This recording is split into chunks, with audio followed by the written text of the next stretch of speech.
durian. Walang kaumay-umay sa kakakain ng durian. Okay, let's give it a try. Maganda naman. Oh no. Isang container, ang presyo niya ay 55. Wow. Siguro nasa mahigit 500 pesos. Ang sarap. Concentrate tayo pag kakain ng durian. Sana all. Para malaman natin ba kung ano talaga ang lasa niya. No? Siguro mga 2 months from now or 3 months from now, hindi na season sa durian. So wala na tayong bibili na durian. Ngayon ay season pa ng durian. Ituloy pa natin na kakain ng maraming klaseng durian. Wow. Sarap na. Kaway-kaway dyan sa hindi marunong kumain ng durian. Yung hindi marunong kumain ng durian, i-try nyo. Sa primero lang yan. Parang maamoyan kayo. Pero kung matikman nyo na, ay nako.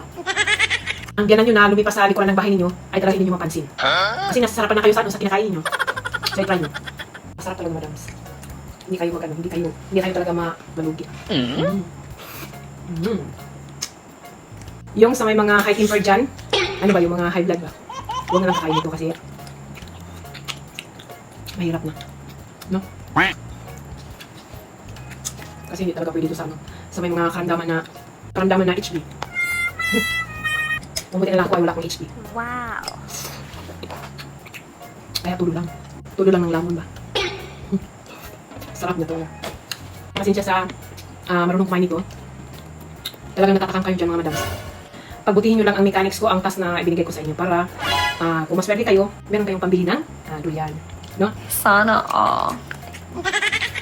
Kasi siguro ang durian dyan, napakamahal siguro ang durian. Ang durian dyan sa Pilas. Kasi dito, makaya naman sa bulsa kung bibili tayo ng durian. Ang mahal lang dito yung durian Musang King lang. Yung karaniwang mabibili lang sa supermarket, durian, yung ordinary durian lang, nasa mga 20 ringgit ang kilo, 35 ang kilo. Ganun ang price niya. Pero yung klaseng durian na Musang King at saka yung isa? Yung tawag nila dito ay Duri Hitam. Ayun, mahal yun. Pare-pare lang sila ng kilo ng Musang King. Depende din sa bigat niya. So, ang 1 kilo sa Musang King is 85 ringgit. Yung Duri Hitam, 84 ringgit. Kung mabigat siya, mabigat din ang babayaran mo. Ganun lang. Isang container, ito na lang natira. Napakahilig ko talaga sa durian. So, ito na lang natira.